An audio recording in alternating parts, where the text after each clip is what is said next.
जब हम लोग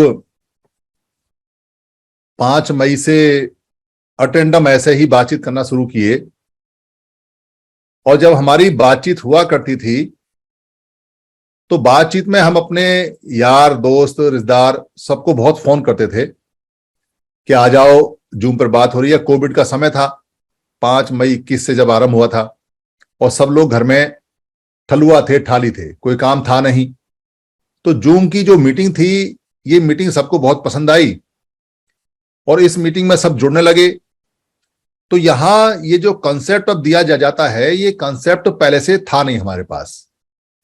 ये जो कंसेप्ट है ये लोगों के द्वारा बनाया गया, यानी जितने भी श्रमण लोग थे उन सबकी राय आती गई, उन सबसे तर्क वितर्क होते रहे, नेता यहां आते रहे, बड़े बड़े बुद्धिजीवी आते रहे और बड़े बड़े कम बुद्धि वाले भी आए।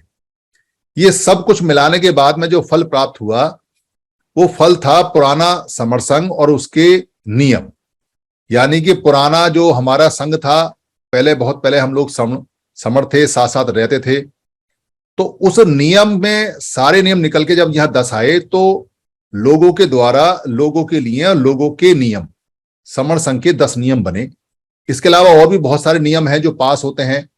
अब हर 1 तारीख को, यानी कल 1 तारीख है, तो कल ये जनरल मीटिंग नहीं होगी, पब्लिक मीटिंग नहीं होगी, कल स्पोक की मीटिंग होगी। और स्पोक वो लोग हैं जिन्होंने जिम्मेदारी ली हुई है, पर पैसे का लेन देन नहीं होता। यानी कि यहां कोई चंदा पर्ची नहीं है, पर बिना चंदा पर्ची के जो स्वेच्छा से लोग 10 नियमों को मानते हैं और 10 नियमों पे चलते हैं, वो लोग यहां अपने आप को महापुरुषों का वक्ता यानी स्पोक घोषित करते हैं और उनको एक अधिकार मिलता है कि वो यहां नियम बना सकते हैं, कोई भी नियम लेके आ सकते हैं, किसी भी नियम पे चर्चा करा सकते हैं, कोई भी उनका मत है, कोई भी उनकी राय है, कोई भी उनकी सोच है, उसका वो एजेंडा लगा सकते हैं। सारे ही स्पोक जितने भी हैं बराबर की वैल्यू रखते हैं और सब उस चर्चा में भाग लेते हैं और चर्चा में जो बहुमत से पास होता है वो समर संघ का नियम बन जाता है, संघ का आदेश बन जाता है, संघादिशेष बन जाता है। जो चर्चा होनी है, यानी जो नियम बनने हैं, वो कल 1 तारीख को है। इसलिए यहां जो 151 लोग जुड़े हैं उनमें जो स्पोक है वो तो जानते हैं, और जो स्पोक नहीं है, जो बनना चाहते हैं, वो सारे के सारे लोग देखें, समझें और अगर जिम्मेदारी लेने को तैयार हो तो वो स्पोक बने और चर्चा में और नियम बनाने में भाग लें। ये नियम ठीक ऐसे बनते हैं जैसे बाबा साहब अम्बेडकर जब पार्लियामेंट्री कमेटी के चेयरमैन थे, कॉन्स्टिट्यूशन असेंबली के चेयरमैन थे, और वहां पर सारे लोग जब वाद विवाद करते थे, कोई सब्जेक्ट आता था, कोई ड्राफ्ट आता था और उस पर सब लोग तर्क वितर्क करते थे, फिर उसका नियम बनाते थे और वो नियम संविधान में दर्ज हो जाता था। ठीक वैसी ही प्रक्रिया यहां चलती है और यही प्रक्रिया बुद्ध से पहले हमारे समण संघ में यानी समण लोगों के बीच में चलती थी। सारे जितने भी समण थे वो हफ्ते में 1 बार बैठा करते थे। सप्ताह बोलते थे उसको। सप्ताह का मतलब है 7 दिन का गुच्छा, यानी कि 7वें दिन बैठा करते थे। उसको शुभ शनिवार बोला करते थे। सन्निपात बाहुल करते थे, सन्निकट बैठते थे। बहुल लोग यानी अधिकतर लोग बैठते थे, सन्निकट बैठते थे तो सन्निपात बाहुल बोलते थे। आज के समय उसको सम्मेलन बोलते हैं। तो वह वहां बैठकर वो पूरे के पूरे समण लोगों के पुराने नियम थे उनको याद करते थे, उनको याद कराया जाता था और फिर नए नियम वहां बनते थे। यही प्रक्रिया बुद्ध ने अपनाई। बुद्ध बाद में जब नियम बनाते थे तो पूरा संघ उनका बैठता था। उनके नियम धम्म के नियम पर ज्यादा आधारित थे, लोगों के कल्याण पर ज्यादा आधारित थे। राजा के और प्रजा के सारे नियम उन्होंने बताए हैं। तो वो नियम सारे सारे बने, उसको विनय पिटक में आए। पुराने नियम ही बुद्ध ने सब इकट्ठे करके विनय पिटक में डाले और उसी विनय पिटक से सारे नियम फिर दोबारा से फिल्टर करके बाबा साहब ने संविधान में दिए और वही संविधान के सारे नियम पूरी दुनिया में चले गए। यानी कि इनडायरेक्ट रूप से समणों के सारे नियम सारी दुनिया में जहां जहां भी संविधान है वहां वहां चलते हैं और माने जाते हैं। इसी आधार पर लोगों ने अपने अपने संघ बनाए हैं, क्योंकि ये नियम संघ बनाने के हैं। तो संघ बनाने के जो सबसे पुराने नियम है वो समणों के हैं। जो सबसे प्राचीनतम संघ है वो समणों का है। उसके बाद बुद्ध, क्योंकि बुद्ध भी महाश्रमण थे, बुद्ध ने भिक्षुओं का संघ बनाया, भिक्षुणियों का संघ बनाया और उसके बाद में फिर बाबा साहब ने भारत गणराज्य संघ बनाया और उसके नियम बनाए। और उसके बाद में फिर जो दुनिया का बना, जिसको हम अंतरराष्ट्रीय संघ बोलते हैं, जो इंटर स्टेट संघ है, दुनिया का संघ, संयुक्त राज्य संघ बोलते हैं, फिर उस संयुक्त राज्य संघ के नियम भी बने जो सारे के सारे बहुमत पे आधारित होते हैं।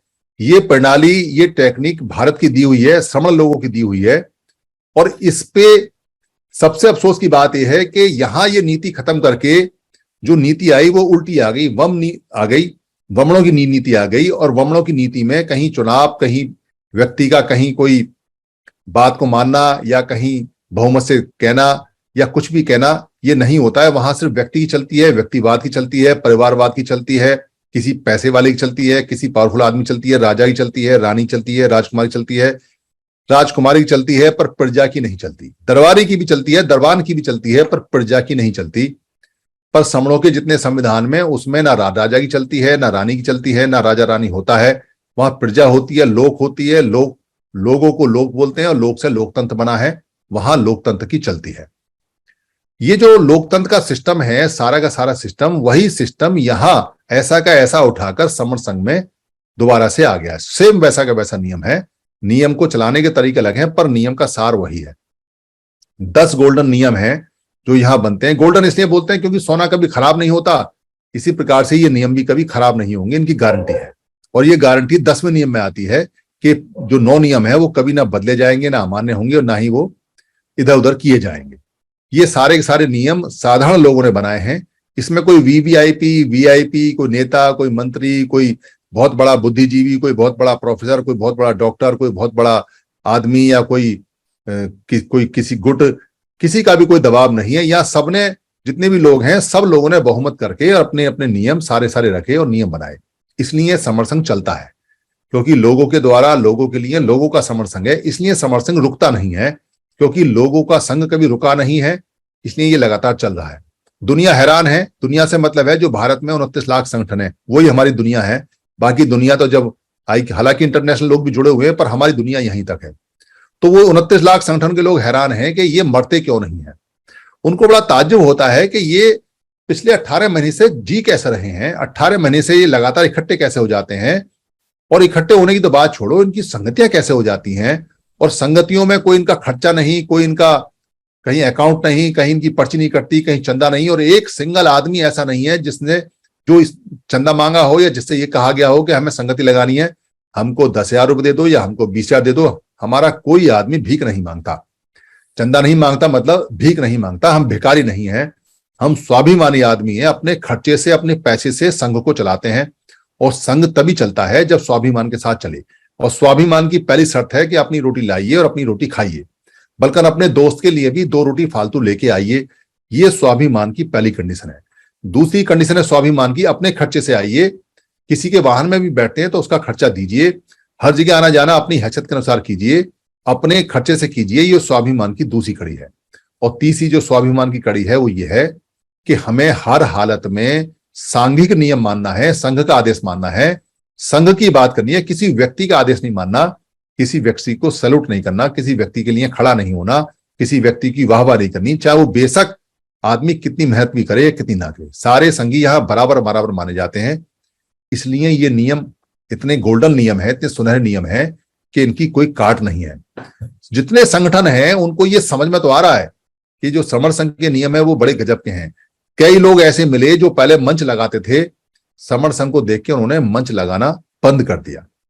पर वो क्या कर रहे हैं, जितने भी लोग हैं वो एक कंपटीशन की भावना में आ गए हैं। उनको लगता है कि अगर समर संघ के नियम हम 1-2 नियम मान लेंगे तो हमारा काम बन जाएगा। ऐसा नहीं बनता काम। काम क्यों नहीं बनता है? क्योंकि जैसे बुद्ध ने कहा था कि पंचशील के 5 नियम मानने पड़ेंगे, ये वारित नियम है। कोई व्यक्ति अगर ये कहे कि 4 नियम मैं मानता हूं और 1 नियम नहीं मानता हूं, तो वो पंचशील को नहीं मानता। वैसे ही ये जो 10 गोल्डन नियम है ये वारित नियम है। अगर 10 के 10 नियम माने जाएंगे तो समर संघी है, और अगर 10 नियम में से एक आध की वो सोचता है कि ये ना मानूं, तो वो समर संघी नहीं है। क्योंकि ये 10 नियम बहुत कंपल्सरी नियम है, बहुत जरूरी नियम है। इसलिए इनको रोज रट्टा मानना चाहिए, इनको समझना चाहिए। इनकी वीडियो है, इनकी वीडियो को देखना चाहिए और अपने मन मस्तिष्क से सोचना चाहिए कि ये नियम कैसे हैं और हमारा कैसे फायदा देते हैं। ये जो संगतियां लगातार चल रही हैं, ये संगतियां समर संघ की जान होती हैं। जान इसलिए होती हैं क्योंकि समर संघ में एक ही काम है, बस जुड़ने का और जोड़ने का। और जुड़ने जोड़ने के काम का चेक कैसे होगा? एक तो हम यह जूम पर करते रहते हैं कि जूम पर कितने लोग जुड़े, कितने आए, कितने गए। तो जूम में रोज रोज लोग नहीं जुड़ पाते, किसी का नेट नहीं होता, किसी का नेट का पैक खत्म हो जाता है, कोई दूर चला जाता है, किसी को कोई काम होता है, कोई रिश्तेदारी में है, कोई ये सोचता है कि चलो मैं वीडियो इसकी देख लूंगा, तो लगातार कुछ दिन छोड़कर जुड़ते रहते हैं, आते रहते हैं, जुड़ते रहते हैं, आते रहते हैं, पर ये जूम की मीटिंग एक भी दिन बंद नहीं होती और ये होगी भी नहीं। दूसरा जो हमें चेक होता है, हमारे जो पता चलता है, वो पता चलता है कि हमारी संगतियों में कितने लोग आ रहे हैं, कितने परिवार के साथ आ रहे हैं, कितने मित्रों के साथ आ रहे हैं, कितने दोस्तों के साथ आ रहे हैं और कितने लोगों को साथ लेके आ रहे हैं। इससे पता चलता है कि समर संघ का परिवार कितना बड़ा और कितना घटा, और समर संघ की आवाज दूर दूर तक जा रही है। लोगों को इसका जो कंसेप्ट है वो बहुत पसंद आ रहा है, पर नेताओं को बहुत दिक्कत आ रही है। नेताओं को दिक्कत इसलिए आ रही है क्योंकि हम जब और लोगों की सभा में जाते हैं और लोगों की सभा में बात करते हैं, जितने भी समर संघ की सभी का एक्सपीरियंस रहा होगा कि जब वो वहां जाके ये कहते हैं कि समर संघ अच्छा है, समर संघ में चंदा नहीं लिया जाता, तो बाकी लोग तो चंदा लेते हैं, तो उनकी आंखें नीचे झुक जाती हैं। कई लोग गुस्से में आ जाते हैं कि भाई ये चंदा बंद कर रहे हैं, हमारा तो काम बंद हो जाएगा, तो वो विरोध भी करते हैं। जब समर संघ के जो लोग हैं किसी के मन से ये कहते हैं कि हमारे यहाँ पद, पोस्ट, मंच और माला ये सब नहीं होता है, तो उनकी आंखें झुक जाती हैं, क्योंकि उनको तो मंच पे बैठने की आदत है। माला उनको इतनी चाहिए जो 50-50 और 20-20 और 100 माला उनके गले में डाल दो, उन्हें भजन ही नहीं लगता। उनको फूलों से खुशबू आती है, कोई बदबू भी नहीं आती है। उनको पद चाहिए, बड़े से बड़ा पद चाहिए, झगड़ा होता है उसके लिए पैसे भी दे देते हैं, और उनको सम्मान भी चाहिए। लगातार उनके हाथ में कोई प्रशस्ति पत्र, कोई उनके शील्ड, कोई उनके गमछा, कोई टोपी, कोई फलाना, कोई ढिलाना, कुछ ना कुछ उनके गले में, हाथ पैरों में बंधा हुआ होना चाहिए, या सर पे कोई पगड़ी वगड़ी होनी चाहिए। ये सब जो बीमारियां हैं, जब इनके बारे में कोई समर संघी कहता है, तो जो लोग इस बीमारी से ग्रस्त हैं वो एक साथ ही उछल पड़ते हैं। इसका मतलब दवाई ठीक काम कर रही है, क्योंकि जो इंजेक्शन जब काम करता है, इलाज करता है, तो जब इलाज होना शुरू होता है तो आदमी को सही होते समय परेशानी होती है, दर्द होती है, क्योंकि कहीं ना कुछ हो रहा है, कहीं ना कुछ। तो वैसे ही जैसे ही ये बातें बताते हैं कि यहाँ पर सारे लोग मिलके बात करते हैं और इसका कभी पंजीकरण नहीं होगा, कभी इसके अंदर कोई बैंक अकाउंट नहीं खुलेगा, कभी इसका कोई नेता नहीं होगा, कभी इसका कोई मालिक नहीं होगा, संघ ही संघ का मालिक है, तो ऐसे लोग जो मालिक बने हैं, मालिक बने घूम रहे हैं, उनकी आंखें नीची हो जाती हैं, तो वो कई बार विरोध में आ जाते हैं। ऐसे कैसे होगा जी, बिना व्यक्ति के कैसे होगा, बिना व्यक्ति के कैसे चलेगा, नेता तो हमको चाहिए, हमको एक काबिल नेता की तलाश है।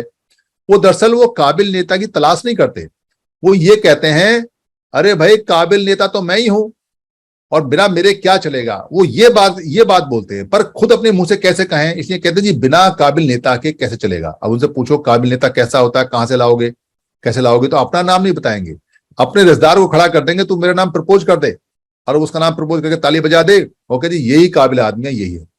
ऐसे काबिल नेता और ऐसे काबिल लोग 75 साल में 29 लाख है हमारे पास, 29 लाख जो ऐसे ही बन गए, कोई कुछ बन गया, कोई कुछ बन गया, कोई कुछ बन गया, कोई कुछ बन गया, और हमारा सब कुछ चला गया उनके कुछ कुछ में।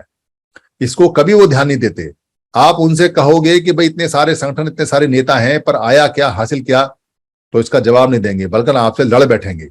उनसे कहेंगे देखो दूसरे लोग ऐसा करते हैं, दूसरे लोग ऐसा करते हैं, तुम क्या करते हो, फिर वो कहते हैं इकट्ठे हो जाओ, तुम अलग अलग हो। तो वही बात तो हम कहते हैं, जो समर संघी है वही तो कहता है कि भाई मैं भी तो यही कह रहा हूं, मैं कौन सा बीन बजा रहा हूं, मैं भी तो यही कह रहा हूं कि इकट्ठे हो जाओ, और तुम भी ये कह रहे हो इकट्ठे हो जाओ। तो जरा ये पता कर लेते हैं कि दोनों के इकट्ठे होने के कहने में, मतलब में, अर्थ में डिफरेंस क्या है, अंतर क्या है। तुम भी ये कहते हो इकट्ठे हो जाओ, समर संघ भी ये कह रहा है कि इकट्ठे हो जाओ, फिर झगड़ा कहां आ रहा है, दोनों की बात तो एक है, पर दोनों की बात एक नहीं है। वो जो कहता है संगठन का मालिक के इकट्ठे हो जाओ, वो ये कहता है इकट्ठे हो जाओ, मेरे नीचे इकट्ठे हो जाओ, मेरे झंडे के नीचे आ जाओ, मेरे संगठन में आ जाओ। पूरा सेंटेंस नहीं बोलता, आधा बोलता है, क्योंकि पूरा सेंटेंस बोलेगा तो दूसरा वाला जो संगठन कहेगा मामा तू आया बड़ा है हमारा यहाँ है, मेरे नीचे झंडे के नीचे आ जाओ। तो ये स्थिति भी आने वाली है कि जब वो अपने अपने झंडे लेके और खूब वहां प्रचार करेंगे कि तुम मेरे झंडे के नीचे आ जाओ, क्योंकि झंडे तो सब उनके खत्म होने वाले हैं।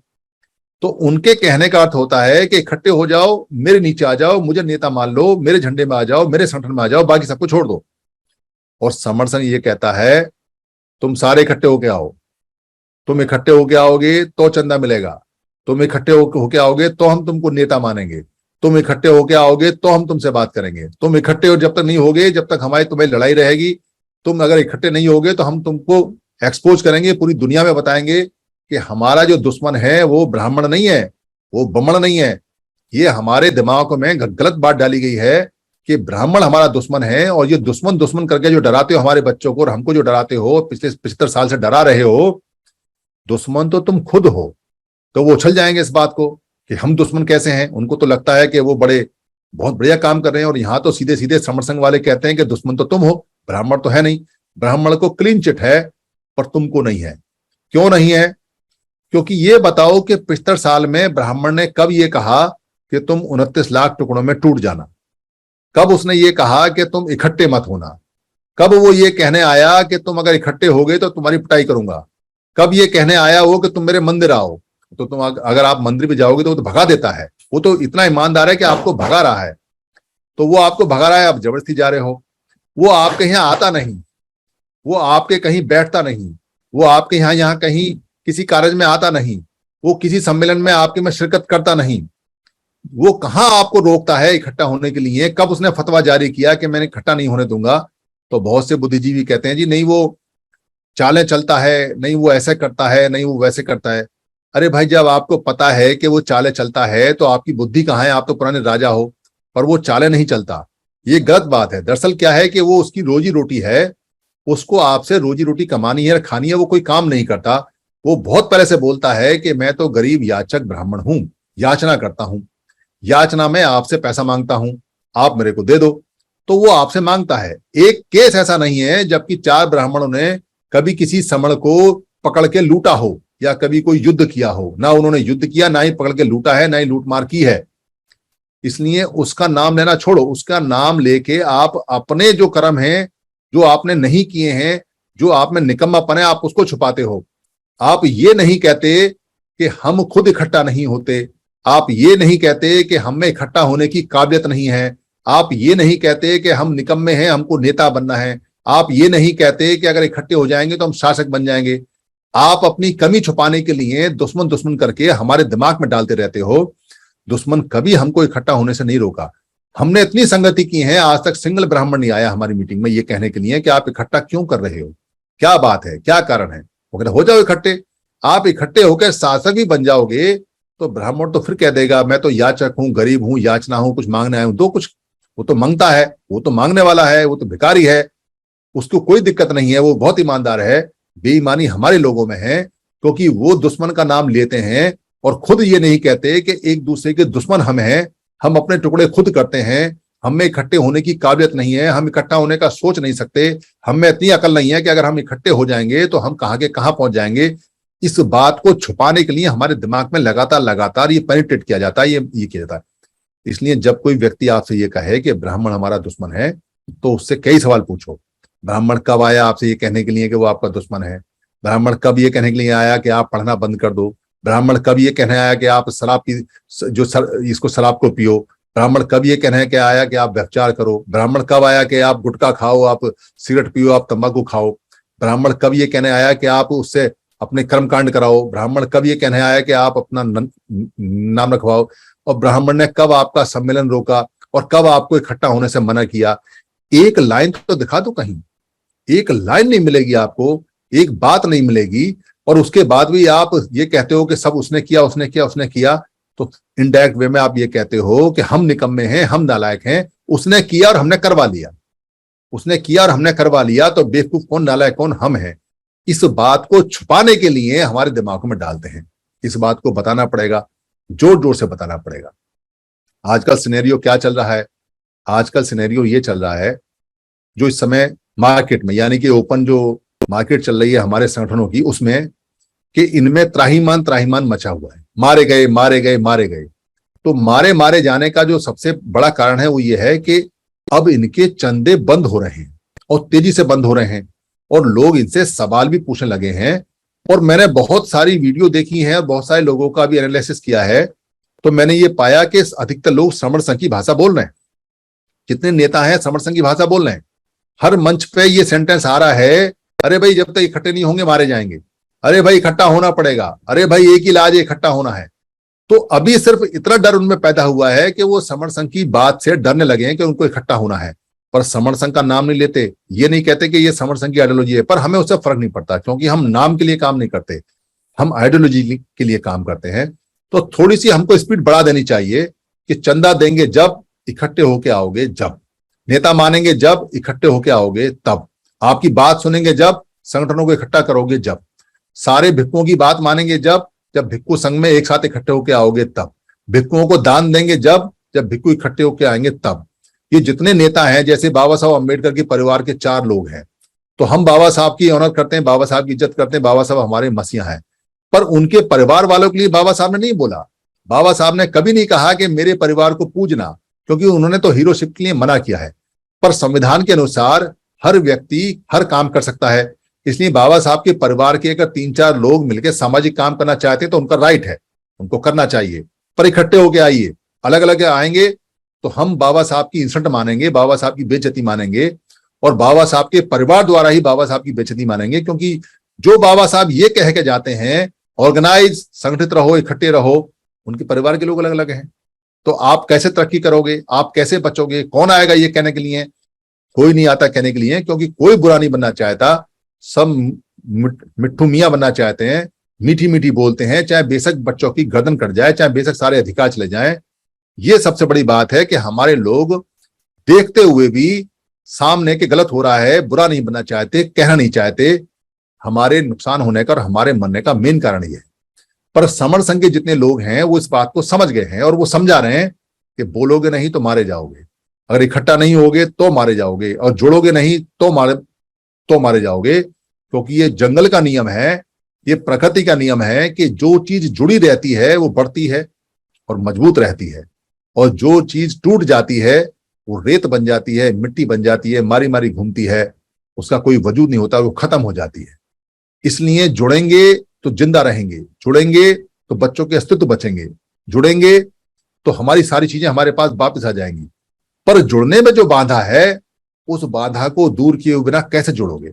18 महीने से अगर यही कहते रहोगे कि जुड़ेंगे तो जीतेंगे, जीतेंगे तो जुड़ेंगे, जो जुड़े हैं वही जीते हैं, और जब जब जुड़े हैं वही जीते हैं, पर काम नहीं करोगे तो फिर तो बाबा साहब की बात नहीं मानी, फिर तो बुद्ध की बात नहीं मानी। क्योंकि बुद्ध के यहाँ तो एक ही सिद्धांत चलता है, कर्म का सिद्धांत चलता है, कम का सिद्धांत चलता है, गप का नहीं चलता, भाषण का नहीं चलता, बातों का नहीं चलता। बुद्ध ने ना कोई भाषण दिए, बुद्ध तो बहुत कम बोलते थे, इतना कम बोलते थे कि लोग जब उनको अपने यहाँ भोजन पे और अपना दर्शन के लिए, देशना के लिए, लेक्चर के लिए इन्वाइट करने आते थे अपने यहाँ, तो स्वीकृति भी देते थे तो मौन रह के देते थे, शब्द भी नहीं बोलते थे। उनकी अगर स्वीकृति, अगर वो मौन है, किसी ने इन्विटेशन दिया तो स्वीकार हो गया, तो आनंद बता देते कि जाओ तुम्हारे यहाँ पहुंचेंगे।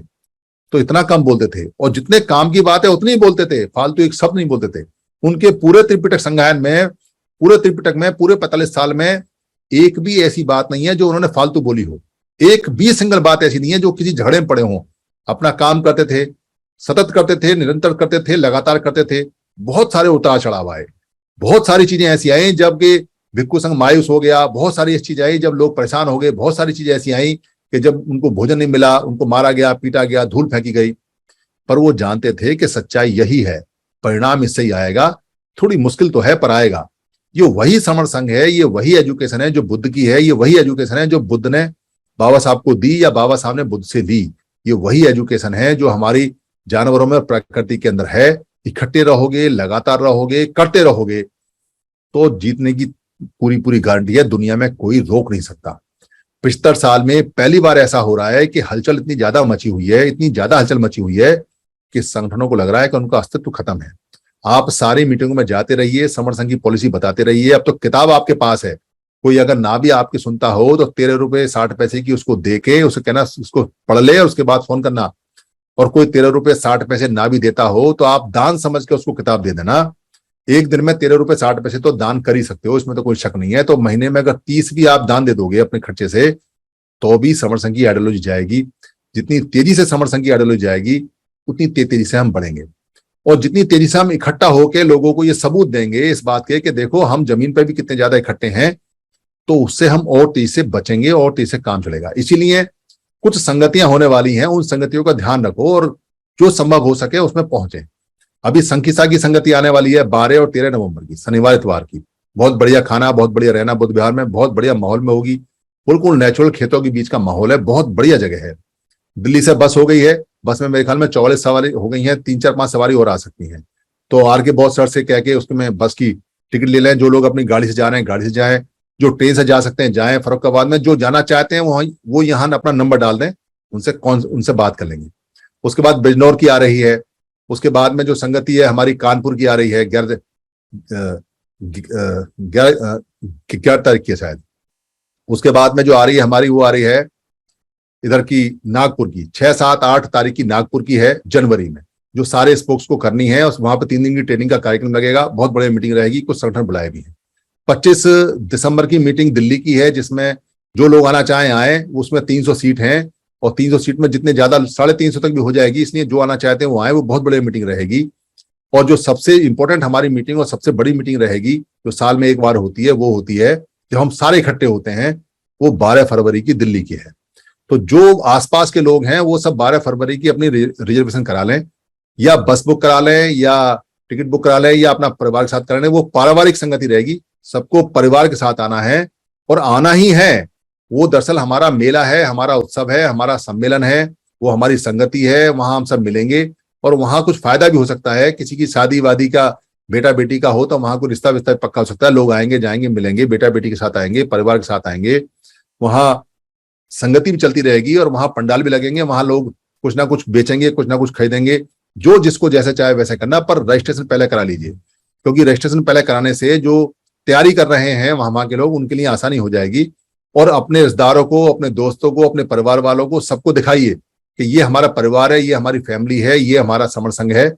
जितना जल्दी आप टिकट बुक करा लेंगे अपना, जितना जल्दी करा लेंगे, उसका खर्चा पूरे दिन के खाने का, सुबह का नाश्ता, फिर दोपहर की चाय नाश्ता, फिर दोपहर का खाना, फिर शाम की चाय नाश्ता, फिर शाम का खाना, मात्र 310 रुपए का है। 310 रुपए तो ऑटो वाला ले लेता है, और 310 रुपए में वहां पूरी पूरी एक आदमी का सब कुछ रहेगा, जिसमें स्टेडियम का खर्चा भी है, जिसमें टेंट का भी है, जिसमें लाइट का भी है, जिसमें साउंड का भी है, जिसमें फोटोग्राफर का भी है। इन सबका 310 रुपए मात्र आ रहा है। 310 रुपए आप अपना उसमें जमा करा दीजिए। जो लोग आना चाहते हैं वो यहाँ नंबर छोड़ दीजिए, बाकी संगी उनको कांटेक्ट कर लेंगे। जो नए साथी हैं वो आए और आके देखें। और 13 रुपए 60 पैसे की किताब मिलती है। जिनको किताब चाहिए, जो श्रवण ग्रंथ चाहिए, वो यहाँ डाल दें।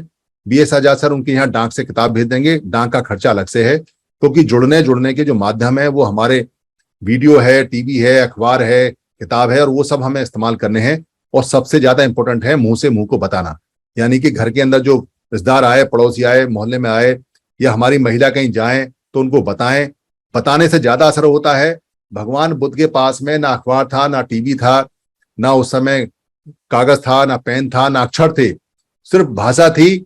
और वो सारे भिक्खु 45 साल तक लगातार एक घर से दूसरे घर, दूसरे घर से तीसरे घर जा जाके हमको मुक्त कर गए। अगर वो हमको मुक्त ना करके जाते तो आज हमारी हालत ऐसी होती, शायद हमारा अस्तित्व ही खत्म हो गया होता, हम खत्म हो जाते। और जब हम दोबारा नीचे गिरे तो बाबा साहब ने हमको उठाया। बाबा साहब के जमाने में ये जूम और ये व्हाट्सएप और ये मोबाइल और ये इंटरनेट और ये टेलीफोन इतने ज्यादा नहीं थे। टेलीफोन बहुत हल्का फुल्का होता था, टेलीग्राम होता था, बाकी अखबार होता था। बाबा साहब तो अपने हाथ से अखबार छापते थे और अठन्नी अठन्नी में अखबार बेचा करते थे। तो कितने मुश्किलों में से उन लोगों ने हमको यहाँ तक पहुंचाया है। हमारे पास तो सिर्फ एक बटन है, एक बटन दबाओ और इस लिंक को पूरे में भेज दो। अगर आप चाहोगे तो ये संख्या 300 पहुंच जाएगी, और अगर आप चाहोगे तो ये 3000 भी पहुंच जाएगी। क्योंकि जीतना आपने है तो काम भी आपने करना पड़ेगा। सुख आपको चाहिए तो काम भी आपने करना पड़ेगा। वो जमाने चले गए कि काम करे कोई और सुख ले कोई और। संघ में ऐसा नहीं चलता। संघ की साफ पॉलिसी है, जो काम करेगा, जब भी फल आएगा, सबसे पहले काम करने वाले को जाएगा। जो काम नहीं करेगा उसका नंबर बाद में, बचेगा तो मिलेगा, अदरवाइज जो संघी है, जो पूरा जीवन लगाएगा, जो काम करेगा, फल जो आएगा उसको मिलेगा। क्योंकि संघ के अंदर एक सीनियरिटी चलती है। एक एक आदमी के काम का ध्यान रखा जाता है, कौन आदमी क्या काम कर रहा है, कौन क्या नहीं है, कि निगाह रखी जाती है। इसलिए काम करें, बिना काम के कोई काम सफल नहीं होता। ये नीति बुद्ध की है, यही बाबा साहब की है, और यही हम लोगों की नीति रही है। जुड़ेंगे, जीतेंगे। जिद्द जिंदा रहने की है, जिद्द जुड़ने की है। संघ को नमामि करना है, संघ नमामि करनी है। संघ को सलाम, संघ को नमन। जय भीम, नमो बुद्धाय।